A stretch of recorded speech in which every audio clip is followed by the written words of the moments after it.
Hi every one, സുഖമാണോ? അപ്പോൾ നമ്മുടെ നാട്ടിൽ മഴയൊക്കെ പെയ്തു തുടങ്ങി.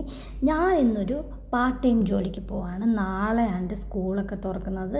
എനിക്കിത് ഭയങ്കര ടെൻഷനായിരുന്നു. നാളെ എങ്ങനെ ഞാൻ രാവിലെ എണീറ്റ് സ്കൂളിൽ പോകുമെന്ന്. ഈവനിങ് ഇനി വരാനൊരു 12 മണിയൊക്കെ എടുക്കും. അതും കഴിഞ്ഞ് നാളെ രാവിലെ പോവുകയും വേണം. അതിൻ്റെ ഒരു ടെൻഷനിലാണ് ഇന്നത്തെ രാത്രിയിൽ. ഹായ്, അപ്പോൾ നമ്മുടെ സ്കൂളിലെ ഫസ്റ്റ് ഡേ ആണ്. അപ്പോൾ എങ്ങനെയാകും എന്നൊക്കെ ഉള്ള ചിന്തയിലാണ്. നല്ല ടെൻഷനൊക്കെ ഉണ്ട്.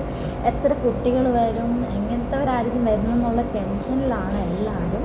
അപ്പോൾ നമ്മൾ രാവിലെ 6 മണിക്ക് തന്നെ എണീറ്റു. അങ്ങനെ ഞാനും റെഡിയായി താഴോട്ട് വന്നു. ഫസ്റ്റ് തന്നെ നമ്മുടെ ഒല ആൻഡ് ബേബിനെ കണ്ടു. ഒതയി നടക്കാനൊക്കെ തുടങ്ങി. കുറച്ച് സന്തോഷമായി അവൻ നടക്കാനൊക്കെ തുടങ്ങിയപ്പം. അവൻ പോയപ്പോഴത്തേക്കിന് നടക്കുന്നൊന്നും ഇല്ലായിരുന്നു. എന്നും 11 മണി 12 മണിക്ക് എണീറ്റ് ശീലിച്ചത് കൊണ്ട് ഇന്ന് രാവിലെ വെളുപ്പിനെ എണീക്കുമോ എന്നുള്ളൊരു ഡൗട്ടിലായിരുന്നു ഇന്നലെ കിടന്നത്. അതുമല്ല, വർക്കിനും പോയിട്ടുണ്ടായിരുന്നു. പക്ഷേ എങ്ങനെയൊക്കെയോ എണീറ്റു. 4 മണി തൊട്ട് നല്ല വെളിച്ചമാണിവിടെ. AC കംപ്ലൈൻ്റ് ആയതുകൊണ്ട് നല്ല ചൂടും ഉണ്ടായിരുന്നു. അതുകൊണ്ട് നമുക്ക് നല്ല ബുദ്ധിമുട്ടിയാണ് കിടന്നതൊക്കെ. ഒരു സ്റ്റുഡൻറ്റ് മാത്രമേ വന്നിട്ടുള്ളായിരുന്നു. അതുകൊണ്ട് ഞാനും ആരെയും മുങ്ങി ജസ്റ്റ് ഒന്ന് റൂം വരെ പോയിട്ട് വരാമെന്ന് കരുതി. അപ്പോഴാണ് ആര്യ പറയുന്നത് ആര്യയ്ക്ക് നെയിൽ എക്സ്റ്റെൻഡ് ചെയ്യണമെന്ന്. അപ്പോൾ ആര്യ അത് ചെയ്യുവാണ്. അന്നേരം ഞാൻ കരുതി ഇനി ആര്യയും ഞാൻ ഒരുമിച്ച് അങ്ങ് പോകാമെന്ന് കരുതി. കുറച്ച് നേരം ഇവിടെ ഇരുന്നു. പിന്നെ ഞങ്ങൾ താഴോട്ട് പോവുകയാണ്. കാരണം ഒത്തിരി ഇങ്ങനെ ഇരിക്കാൻ പറ്റത്തില്ല. നമുക്ക് അറിയത്തില്ല മേഡം എപ്പോഴാണ് വരുന്നതെന്ന്. അതുകൊണ്ട് കുറച്ച് ക്രീമൊക്കെ തേച്ചിട്ട് പോകാമെന്ന് കരുതി. AC ഉള്ളതുകൊണ്ട് നല്ലതായിട്ട് ഡ്രൈ ആവും നമ്മുടെ സ്കിന്നൊക്കെ. പിന്നെ നമ്മൾ വെളിയിലൊക്കെ ഇറങ്ങേണ്ടതാണ്.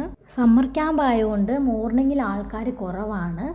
അതുകൊണ്ട് ഞങ്ങൾ അസംബ്ലിക്ക് പോയി ഉള്ള പിള്ളേരെയും കൊണ്ട്.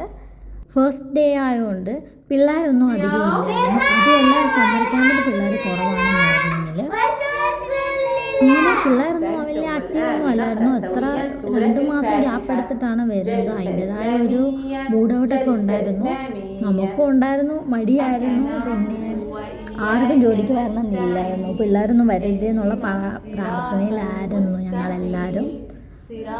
ഞാൻ കൂടുതലും മിസ് ചെയ്ത് കാണണം ആഗ്രഹിച്ച 2 പേരായിരുന്നു. അത് അബ്ദുൽ അസീസും മോഹനുമായിരുന്നു. പക്ഷെ അവർ വന്നിട്ടില്ല. എനിക്കൊരു ചെറിയൊരു വിഷമം വന്നു. അവരൊന്ന് കാണണമെന്നുണ്ടായിരുന്നു. പക്ഷെ എന്നും വന്നു കഴിഞ്ഞാൽ ഭയങ്കര കുസൃതിയാണ്. അതുകൊണ്ട് എന്നും വന്നില്ലേലും ഇടയ്ക്കിടയ്ക്കൊക്കെ വരണം എന്നാണ് എൻ്റെ ആഗ്രഹം. അങ്ങനെ ഇന്നത്തെ ക്ലാസ്സെല്ലാം കഴിഞ്ഞ് ഞാനായിരുന്നു കുക്കിംഗ്. ആവുകൊണ്ട് ഞാൻ 1 മണിക്ക് തന്നെ ഇങ്ങോട്ട് പോന്നു. അങ്ങനെ സ്റ്റുഡൻസ് ഒന്നും ഇല്ലാത്തതുകൊണ്ട് നമുക്ക് മടുപ്പ് തോന്നിയില്ല. ഇന്ന് എങ്ങനെയൊക്കെയോ പോയി, കുഴപ്പമൊന്നും ഇല്ലായിരുന്നു. അടുത്ത ടെൻഷൻ എന്ന് വെച്ച് കഴിഞ്ഞാൽ നമ്മുടെ ഈവനിങ് ക്ലാസ്സാണ്. ഞാൻ ഓർത്തു ഈവനിങ് ഒന്ന് കട്ടാക്കിയാലോ എന്ന്. പക്ഷെ നമ്മുടെ സാലറി പകുതി സെക്ഷനിൽ ഭയങ്കര പാടാണ്. കാരണം ഞാനും ആരും ഒരുമിച്ചാണെന്നുള്ളൊരു സമാധാനം മാത്രമേ ഉള്ളൂ. എൻ്റെ ആരെയും ക്ലാസ് വരുന്നത് വലിയ പിള്ളേരുടെ കൂട്ടത്തിലായിട്ട് നല്ല പാടാണ്. ചിലവരൊന്നും പറഞ്ഞാൽ കേൾക്കില്ല. ബാക്കി എല്ലാവരും ഓക്കെ. അതിൽ 1 2 പേരോ നമ്മുടെ തല അങ്ങ് കളയാൻ വേണ്ടി കാണും. അങ്ങനെ നമ്മുടെ ഫുഡെല്ലാം റെഡിയായി നമ്മൾ കഴിക്കാൻ പോവാണ്. ചോറുണ്ടെന്ന് മാത്രമേ അറിഞ്ഞുള്ളൂ. പെട്ടെന്ന് 3:45 ഈവനിങ് ഡ്യൂട്ടിയുടെ ടൈമായി. ഞാനും ആരെയും പോവുകയാണ്. അവരെല്ലാം താഴോട്ട് പോയിട്ടുണ്ടായിരുന്നു. ഞങ്ങളെപ്പോഴും ലേറ്റാണ്. മെയിനായിട്ട് ഞാൻ എപ്പോഴും ലേറ്റായിട്ടാണ് പോകുന്നത്.